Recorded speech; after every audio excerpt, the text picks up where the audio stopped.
I pressed the navy blue dress flat against my thighs, smoothing the fabric where no wrinkles actually remained. It wasn't fancy, just the kind of dress I used to wear to school functions or church potlucks. Clean lines, modest neckline, soft enough not to draw attention. Something Tessa wouldn't find too much. That was always my quiet calculation. It was a little after 6, and dinner was set for 7. I still had an hour, though I'd been ready since 4. I'd curled my hair the way Silas said reminded him of me when he was little. Applied lipstick in a shade just bold enough to feel alive. The mirror didn't lie. The woman looking back had aged, yes, but she had made an effort. She had shown up at least to herself. I walked into the living room where the lamp glowed over framed photographs, Silas, 5 years old, holding a frog with both hands like a prize. Noel in his graduation gown, grinning wide. Adira and me at the farmer's market, arms-linked son behind us. And James. Always James, smiling from the porch of our old house, like he knew something I didn't. My phone vibrated on the coffee table. I reached for it, my heart flickering with something close to hope. Maybe Silas was calling to ask if I needed a ride, or if I'd bring that lemon pie Adira liked so much. But it wasn't a call. It was a message. Just one line. Tessa prefers if you didn't come tonight. I reread it 3 times, blinking. My thumb hovered, as if words would appear to explain it better. But that was it. A sentence stripped of warmth, of dignity.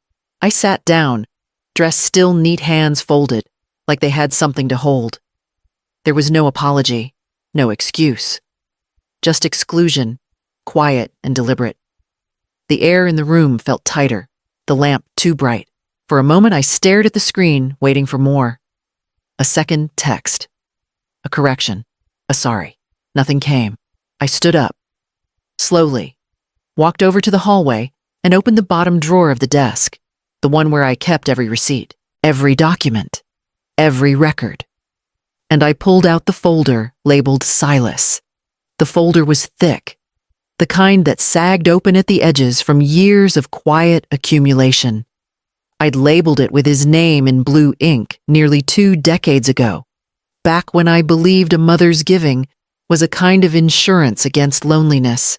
The first receipt I pulled out was from Millridge Bank, $90,000 marked as the initial down payment for the River Hollow house, a place to grow old in together, Silas had said, squeezing my hand. Tessa had stood beside him, beaming like I'd just gifted them the keys to a kingdom. The next few pages told the rest of the story. A second check for the kitchen remodel. Tessa said granite countertops would help her attract wealthier clients. A payment to Elmwood Academy, where Noel could get the focused attention he deserved.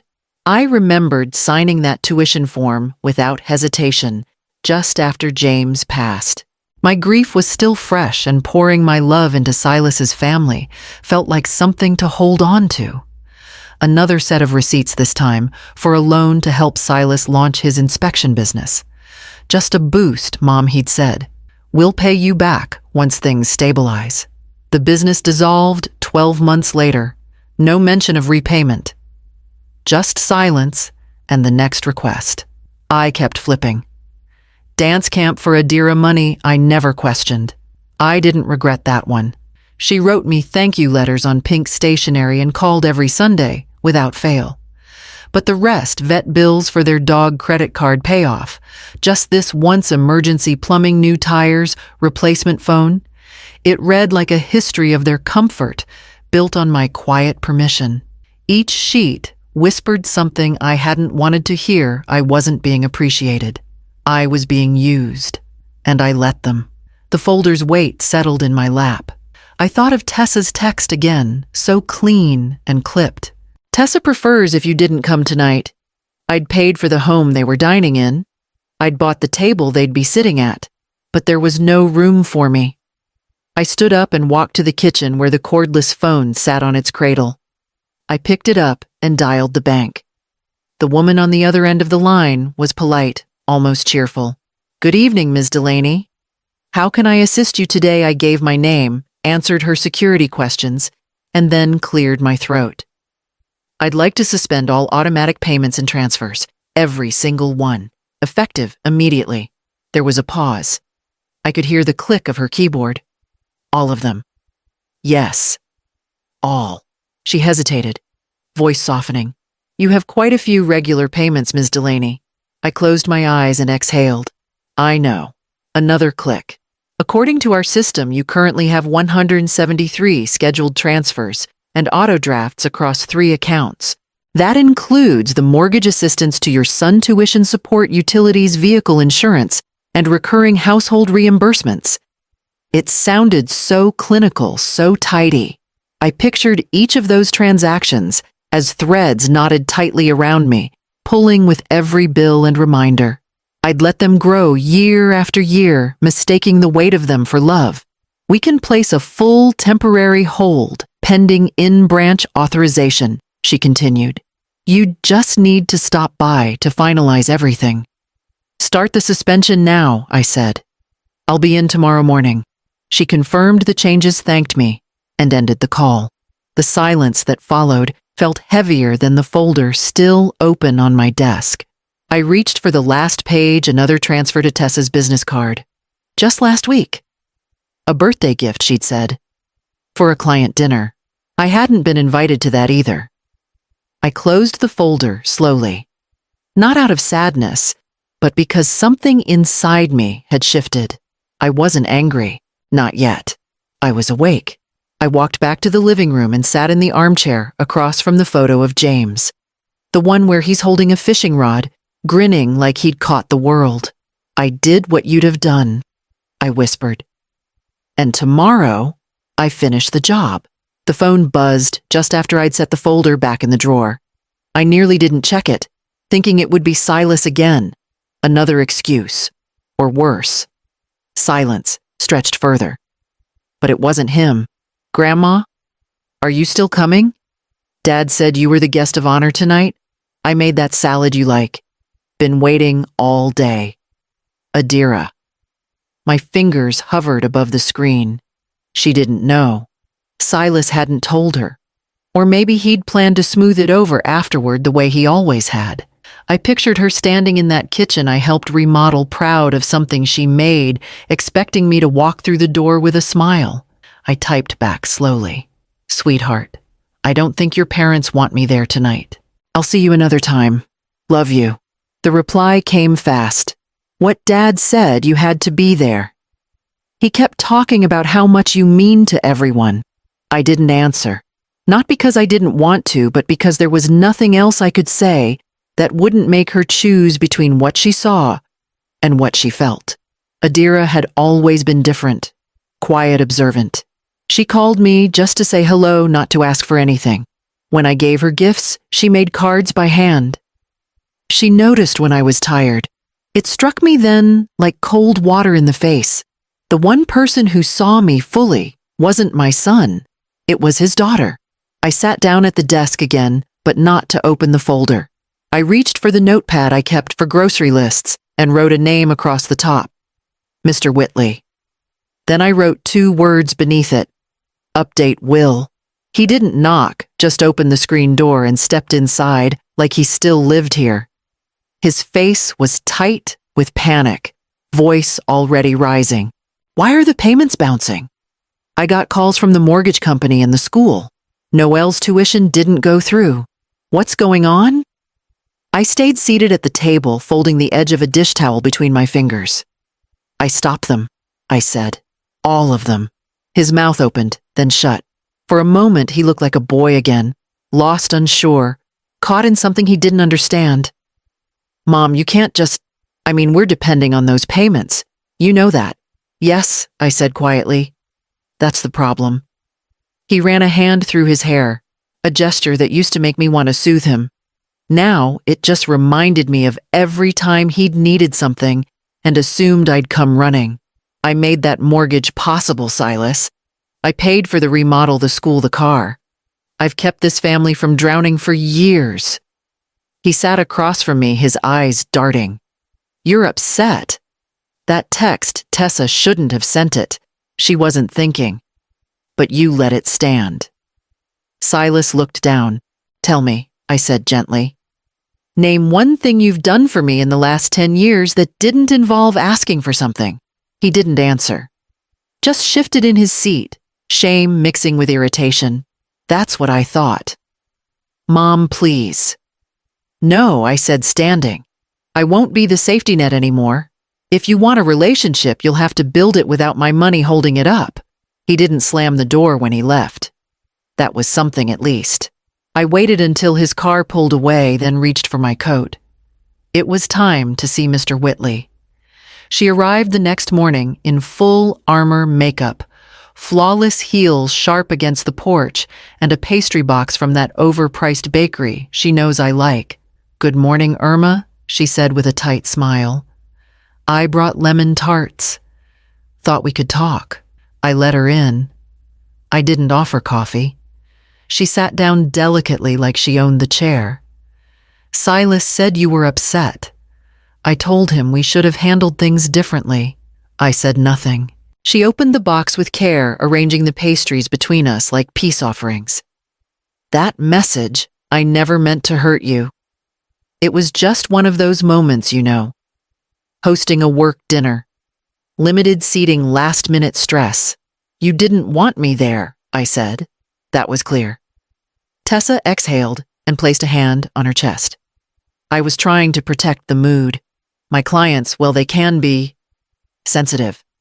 I didn't want anything to feel awkward. I tilted my head. And I'm the awkward one. Her smile faltered for a second. You know how you can be? Direct. A little old-fashioned. Old-fashioned enough to fund your house, your car, your husband's second failed business? She stiffened. Irma, that's not fair. No, I said, voice steady. What's not fair is being erased from a dinner table I paid for. Her tone sharpened. We've always appreciated what you've done. But this cutting off everything. Do you understand how this affects all of us? Yes, I said. It finally puts the responsibility back where it belongs. She stood, abandoning the tarts. This isn't over, Irma. You're not just hurting Silas. You're hurting the entire family. I met her gaze. Then maybe the family should have treated me like more than a wallet. She walked out without another word.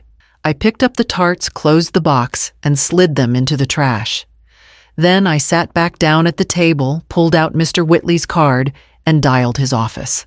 Mr. Whitley's office still smelled like leather and old books, the same as it had the day James and I first sat here to write our joint will. Back then, it had been simple. Everything to Silas. We thought it was love. We thought it was trust. He greeted me with the warmth of someone who'd seen too much and judged too little. What brings you in today, Irma? I need to update everything. The will. The trust.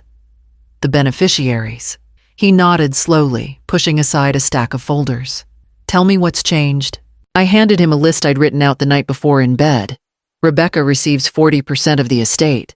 The rest goes to 3 charities, local literacy, elder legal aid, and a domestic violence shelter in James's name. He raised an eyebrow slightly. And Silas Noel. The statutory minimum, I said. Nothing more. He didn't question it. Just picked up his pen and began taking notes. I watched the ink flow across the page, certain irreversible. I also want to create an irrevocable trust, I added. One that protects the assets fully. I don't want them touched, redirected, or contested. Understood. We went through the fine print, the language designed to prevent manipulation. Contingencies. Succession clauses. Medical provisions. He explained everything carefully, giving me room to change my mind. I didn't. When he slid the papers across for my signature, I picked up the pen and signed each page with a steady hand. Mr. Whitley leaned back when we were done. Anything else? I thought about it for a moment, then shook my head. That's all. For now. He placed a hand over the folder. You've just given yourself peace, Irma. A rare gift. I smiled faintly and left the office lighter than I had entered. On the sidewalk outside, I pulled out my phone and typed one short message to Adira. Lunch, soon, just us. She replied within seconds. Always. I slid the phone back into my purse and walked toward the bus stop. It was time to visit Lorraine. Lorraine was already seated by the window when I arrived, her scarf thrown over one shoulder, like always a pot of Earl Grey between us. She stood and hugged me tighter than usual. I heard she said not bothering with pleasantries. Tessa came by my cousin's office in a fury. Said you'd cut them all off.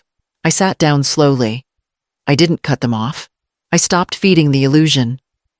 Lorraine poured my tea and slid the sugar across the table. So, how does it feel? Strange, I admitted. Like I've stepped out of a role I played for so long I forgot it wasn't me. She stirred her own cup. It's hard, isn't it? To stop giving when your hands have been outstretched for decades. They start to think it's your natural position. I used to think generosity would build connection. That if I just did enough, gave enough, they'd see me.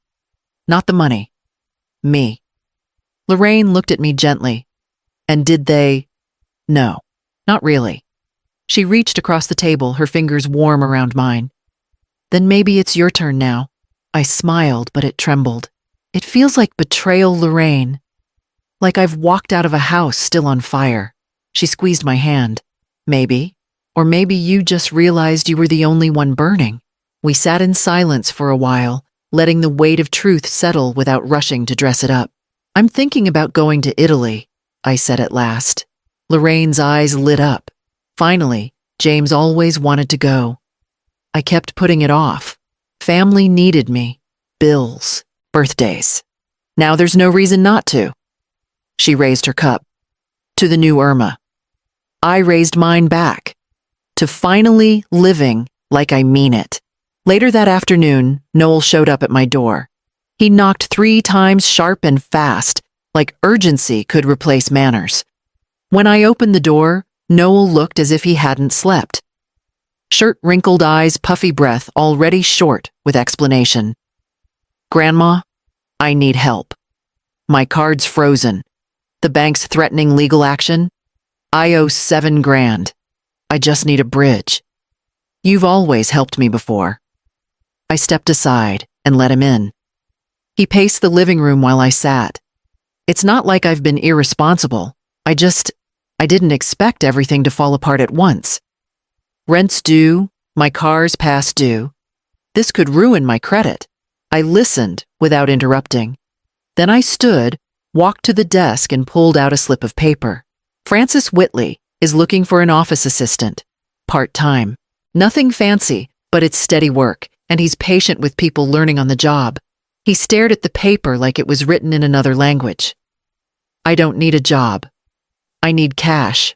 Just a loan. I'll pay you back. You already owe me more than that, I said softly. Not just in money, Noel.